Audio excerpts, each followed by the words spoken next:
Good morning po sa lahat at saka sa inyong listeners.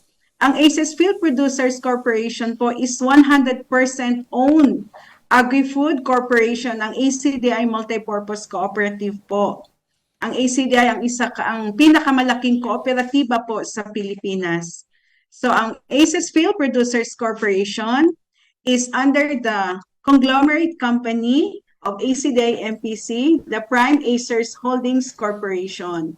So ang ating pong business ay we are involved. Ang APC po is involved in dairy farming. Meron din tayong dairy processing. Magkakaroon din tayo later ng meat processing.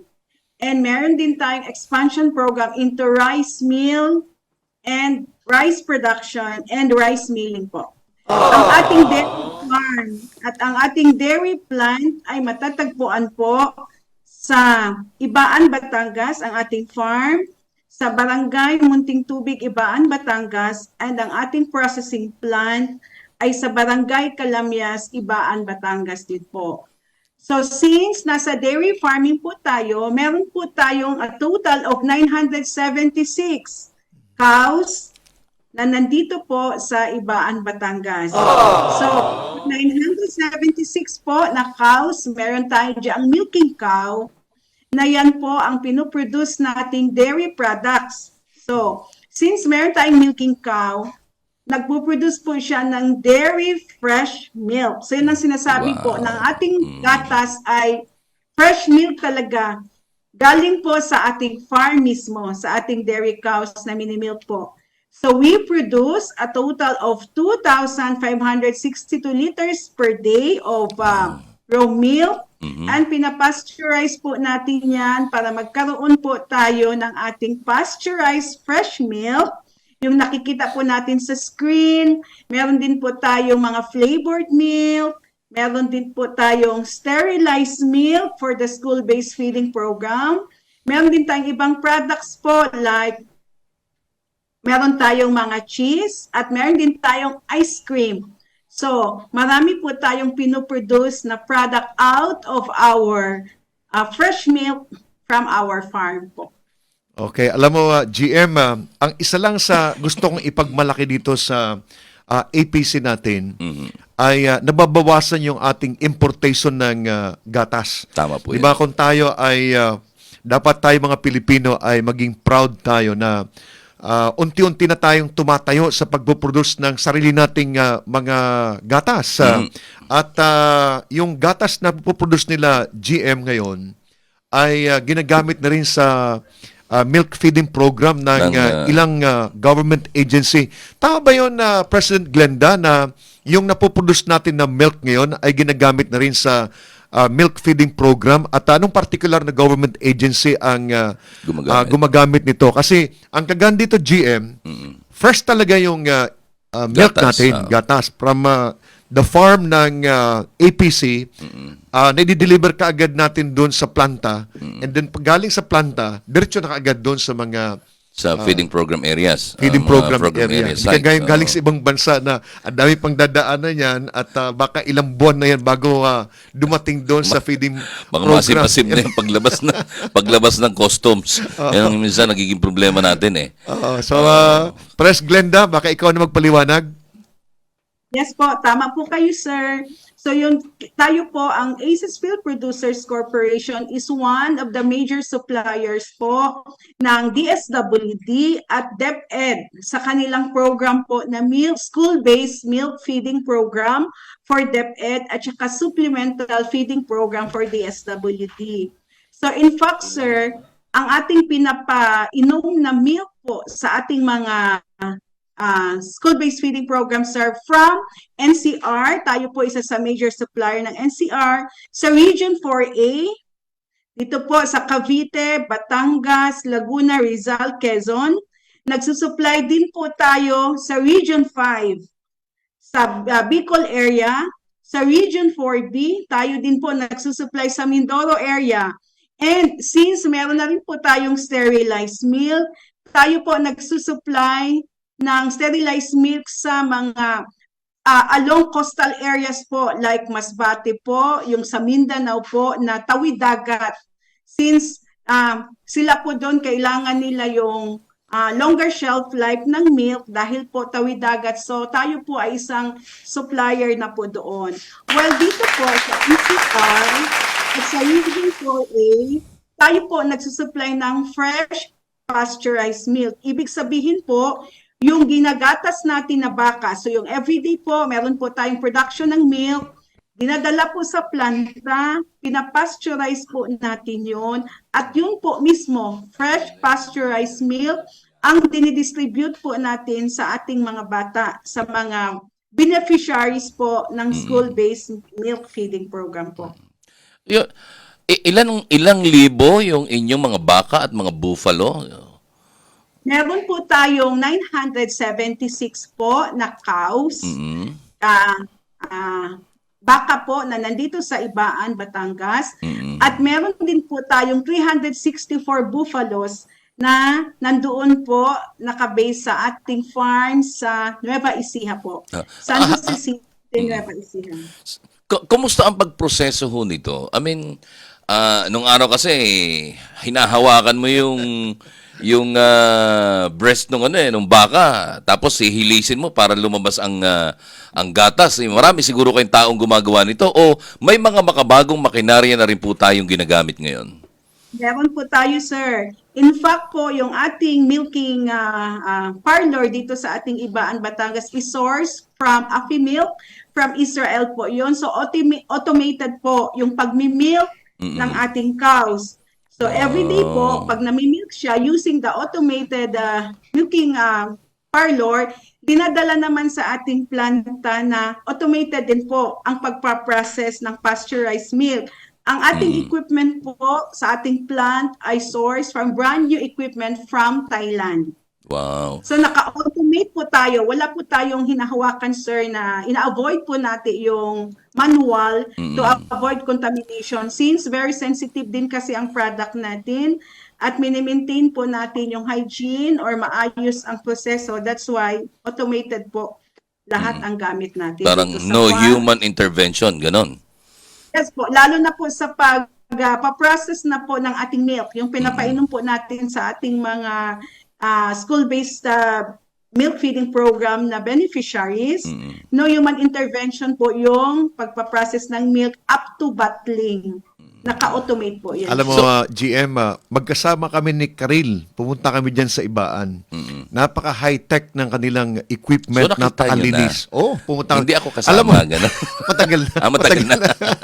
Alam mo yung mga baka nila, bago pala yan kinukunan ng milk, pinapaliguan pala yan. Nililinisan? Nililinisan Oo. talaga at mayroon silang area doon na papaliguan nila yan, iisa-isay nilang lilinisan yung mga susunang mga baka na yan.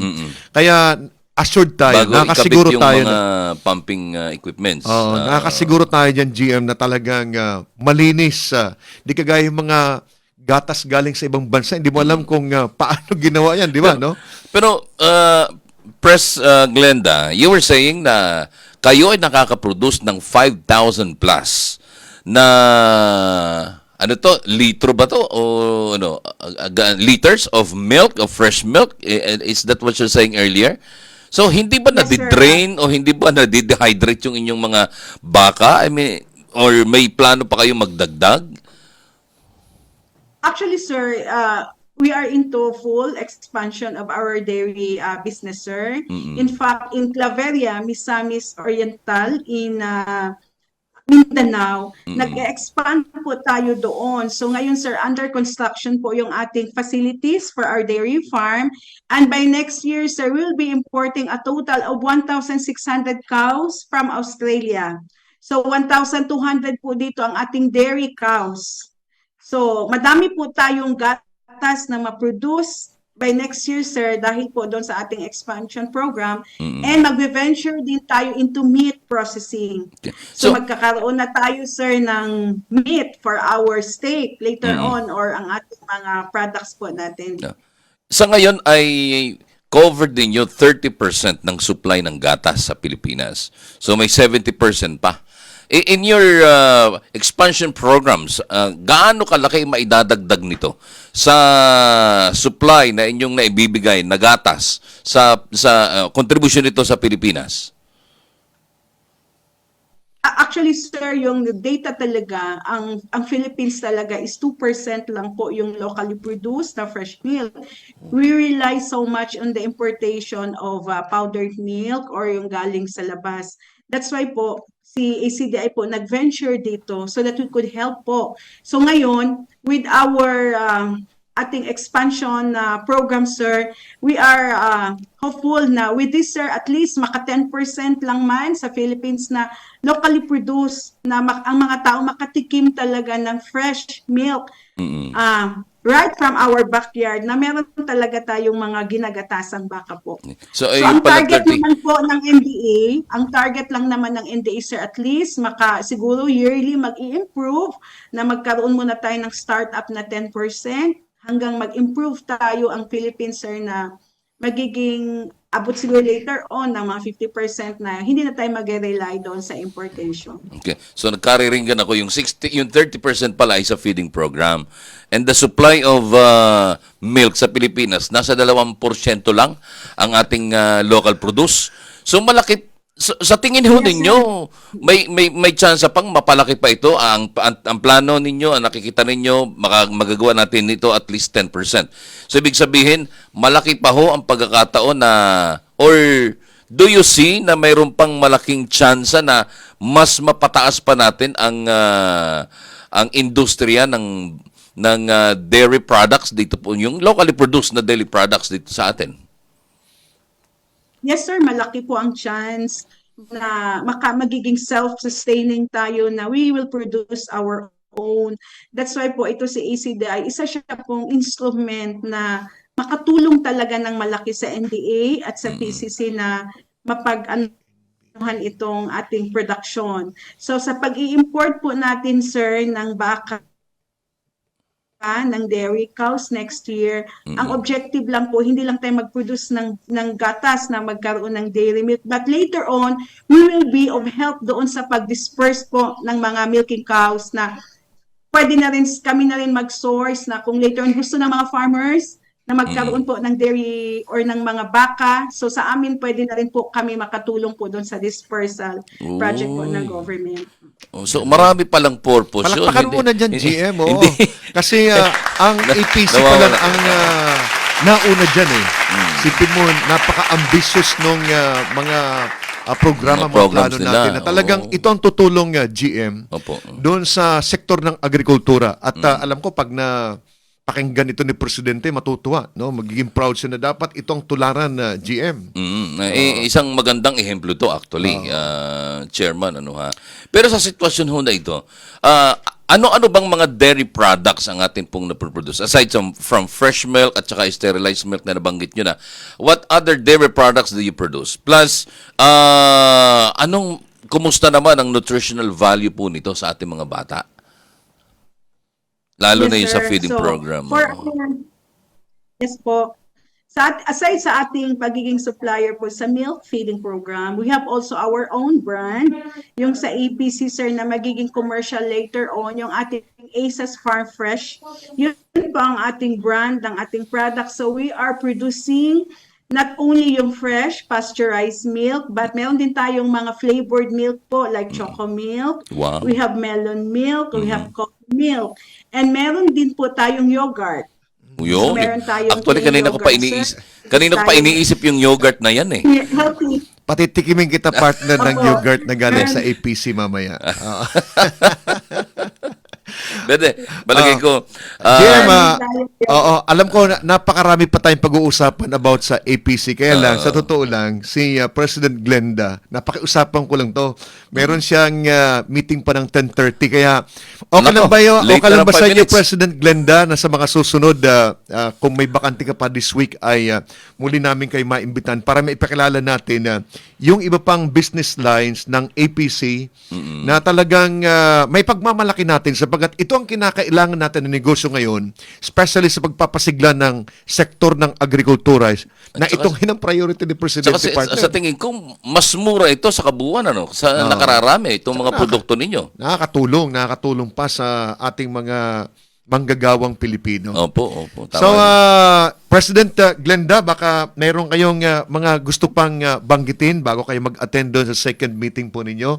At malaking karangalan na kayo po ay naging bahagi ng aming palatuntunan at hindi ito ang magiging last huli. Kundi tuloy-tuloy ito sapagkat marami tayong dapat na imay na kwento dyan sa APC na yan, GM. Your parting statement, President Glenda. Yes, thank you very much, sir. So with this establishment po ng APC, sir, our really objective is we could be of help in yung sa ating production, yung food talaga ng food sufficiency po ng Pilipinas, sir, in terms of yung ating mga dairy, nasa dairy tayo, sir, na this time, maano yung mindset ng mga tao na we have available dairy fresh milk na locally produced. So yun ang gusto naming maano, sir, na later on, maano ang mindset ng tao na we will not rely on the imported goods or imported milk, but we have available locally produced na fresh milk na right from, galing talaga sa ating farm na pinuproduce natin for our people.